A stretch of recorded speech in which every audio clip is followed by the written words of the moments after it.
what other stuff you had going on? I know one time as a kid, I remember you were venturing off to a clothing store and Oh yeah. kind of tell us about that. Yeah. Let Well, them know. I started out. I opened up a clothing store, Mm-hmm. and I would go and get my clothes from Atlanta, Georgia, all out in Texas, brand new stuff, and then put it in my store. And I was still logging. Mm-hmm. But the thing was, you can't find nobody dependable to work. Mm-hmm. They was taking my clothes out the store. The workers were wearing them on the weekend, put them in the cleaner, bring them back, put them in the store. Mm-hmm. I'm telling you, man, so it was rough. Mm-hmm. And then one night they called me and told me somebody had broke in the store, and I had about $3,000 some dollars. Said she left it in the cash register. Why would you leave $3,000 in cash register and cash register all gone? But that didn't make sense. But I kept on pushing.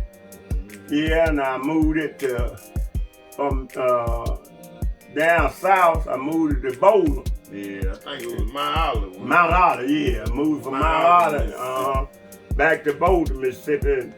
I did real good because I had a nice lady. Good, but she developed cancer, and that's what shut that down. Right. Yeah, so I was a person. I always raised something that my check would come home. Right. I raised one time I went in hog business. Yeah, I had a bunch of hogs, built me up a pen, had a bunch of hogs, and I had 125 pigs born in 1 week. And I would get them hogs up to about 250 pounds. And do you know they wouldn't give you something like $35, $40 for that hog? That's something. A whole hog. And I was working down a place called Grand Gulf, but I sent them to the sale. But if I had been there, I'd have brought them back. Right. I'd have brought them back. So I had about 7 or 8 left. So what I did with those 7 hogs, I had my uncle and another guy. I told him, I said, look, y'all tell me what y'all charge to kill these hogs and split them down the middle. And I was killing those hogs and splitting them down the middle and getting $125 for each side. Yeah, the people buying a side, half of a hog for $125. Well, look at, I gave away 14 head. But you got to use your head. But the guy that took them to the sale, he should have known that was too cheap to bring them back. Right. And so after then, I would kill those hogs and split them down the middle, and then I would sell them like that. And then I would raise the pig, and when they get up and start eating for themselves, I get $25 for each pig. So I was selling something like, I guess $200 or $300 a week just in pigs and stuff. That's what I was living off. Stuff I had to do. My check was going to the bank. Also, I was still logging, and I went and bought me about 80. I had 80 something head of cow. I had bought. See, I'm doing all this by myself. Yeah, I've done it all by myself. Check my cows on it. Sometimes you lose 3 or 4, but don't worry about that. Keep on pushing. Right. Yeah, because people take your stuff, sit back and take your stuff just because they can. Right. Don't want nothing, they want what you got.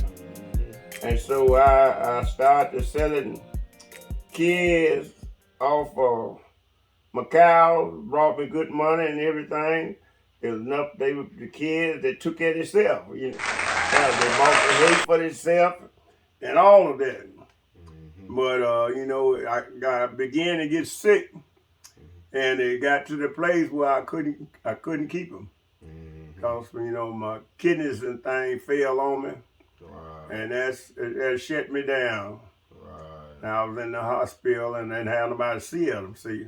Right. So I had to try to get home and sell what was left because they was taking them over there, cutting the fence, running the cows out, and you know, and before we get into you talking about sickness, how you got sick, I want to talk about the pros and cons. Your honest thoughts on the pros, which the positives of being a logger, and the cons of being a logger from your own expertise, because every logger